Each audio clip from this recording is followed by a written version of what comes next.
Magabalik si Senate President Pro Tempore Panfilo Lacson bilang chairperson sa Senate Blue Ribbon Committee. Base sa kumpirmasyon ni Senate President Vicente Tito Sotto III, iga-reinstate si Lacson sa among posisyon sa pagbukas sa ikaduhang regular session sa Senado sa Nobyembre. Suno kay Soto, malawig ang istorya kun nga magabalik si Lacson.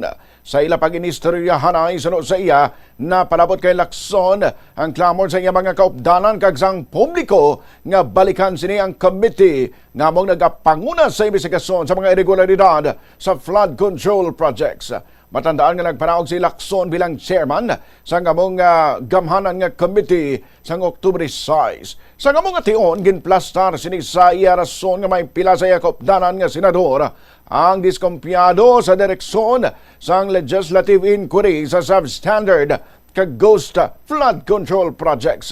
Kasunod sa iya resignation, nagpungko ang vice chairman sang committee nga si Senador Erwin Tulfo bilang acting chairperson sang panel.